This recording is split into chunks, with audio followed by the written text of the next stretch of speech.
Hey guys, my name is Ryan and welcome to Overwatch Central. So I actually sort of wrote a guide on how to play Lucio Ball, going over some tips for those that may be playing it for the first time or want to actually sort of advance their game a little bit. But I did feel that some of the advice was somewhat basic. There's been a few other websites and other YouTubers putting out Lucio Ball guides that I felt that sort of doing the same thing wouldn't really help anybody in any way. I wouldn't necessarily say that these are advanced tips or intermediate tips. I wanted to approach it a different way. Specifically, I looked over some footage and watched some streams of other people playing Lucio Ball at a higher SR level and tried to put together some major things that I feel that people are doing wrong. I felt that making a video based around particular mistakes would be a lot more helpful for you, as I do feel that Lucio, for the most part, it's one of those games where you have to gain experience, you need to get a feel of positional skills, you need to get a feel of how the ball and how your interactions with the ball work out. I can't just say, oh, point it up at 45-degree angle and then right click when you're this far away from the ball to get the perfect shot on. That's something that you need to go in game and work out for yourself. But saying that, here are 7 big mistakes that I see a lot of people making, not only from the casual games that you play in the arcade, but also at a high GM level as well. And if you see these mistakes in game, you can really sort of make use out of the enemy's mistakes.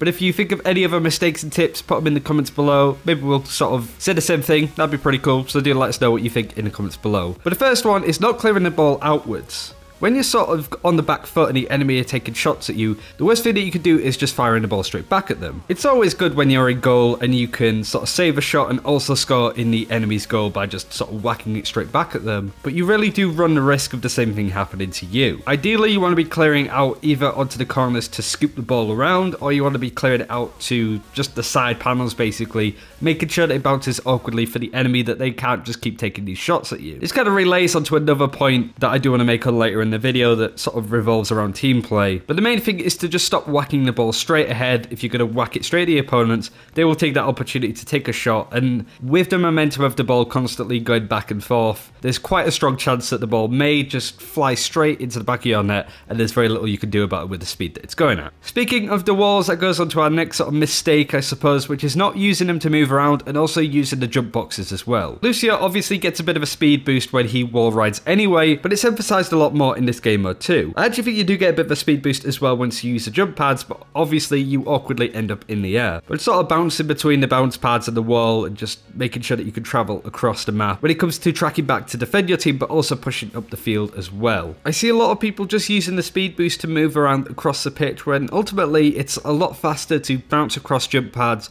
use the wall, reverse wall ride as well to get back so you can see what's going on and stuff like that. But I do think it's a really important tip that you guys should make the most use of. After all, mobility and using your map is important in normal Overwatch anyway. Number 3 actually is probably the most important on this list. This isn't in a particular order, but it's overcommitting with ultimates, and that means one or two things. The first one is stacking ultimates on your team. You want to make sure that you've got a healthy tempo with using your ultimates as a team. One person uses theirs, then another person uses theirs like 30 seconds or a minute after, and then that keeps sort of revolving round, so there's always sort of an ultimate ready, I suppose. You don't want to stack ultimates that you're using 2 at the same time, but the main thing is trying to do too much once you have your ultimate. You get such a huge speed boost and your right click becomes much more frequent. However, what you see a lot is a player just trying to move the ball as quickly as possible, getting ahead of themselves, losing where the ball is, and just rushing around wasting your ultimate. You have to be clever with how you want to use it. You want to make sure that you can close and give yourself much more of an advantage in an opportunity when it arises, instead of taking a non-opportunity, ultimating and just running at the goal, because that will very rarely end in a goal actually being scored. You don't just turn into Lionel Messi and you can just tap the ball in. It's better when the enemy's sort of behind the lines, and that speed boost and that extra burst of pace, it's actually going to make a difference so you can get to the goal before they can. So don't just try and use it if you're in your half to just pass the ball straight into theirs. It's just not going to work. Number 4 is a common thing that I've seen spoken about, and that's to do with goalkeeper switches. You will run into some players that will constantly be like, oh, I'm the goalie, I'm going to go in the goal, I'm not going to do anything else.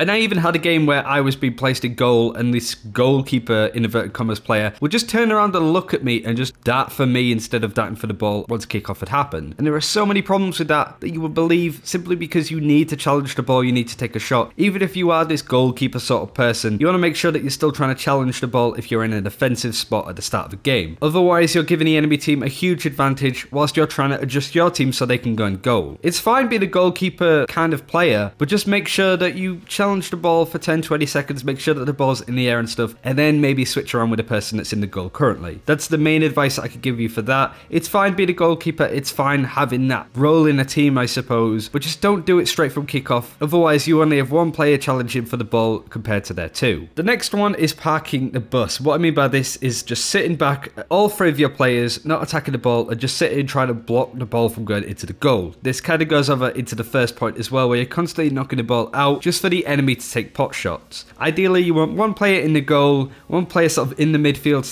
/ defense, just basically clearing up the ball and sort of hoofing it up top. And then one player sort of in the attacking third, just causing problems for the enemy, knocking the ball back maybe to the defending person that they can take shots. But just generally you want to have one player constantly putting pressure on the enemy so they can't just take their time to take the shot and to really have an easy time with taking these opportunities. That goes into our next mistake as well, which is the playground football of chasing the ball. Ideally you want to make sure that you're sort of spread out, as I said before, one person in the attacking team. And this is where you see the two players in midfield constantly chasing the ball, not really doing much at all, if I'm honest, other than just chasing where the ball's going to go. Doesn't matter which direction, they're just going to chase it and try and take a shot from a distance that's not going to work. And again, that goes nicely onto our next mistake, which is not creating space. Again, you want to spread out, make sure that you are sort of filling up those holes in the midfield, in the attack, wherever, and giving your team opportunities to get these balls that are crashing around on your team. But that's a lot that I kind of went over there, and I do think that's a lot to bear in mind for sure. Some of these are a lot more harder to explain than others. I mean, the last three were kind of played into each other a lot with positioning and working as a team. Having positions on a team as well and having roles is important. But that's the main things that I wanted to go over. As I said at the start of this video, do let us know if there are any other mistakes or tips that you could give on Lucio Ball in the comments below that you may feel I've missed. Like and subscribe for more Overwatch content if you haven't already.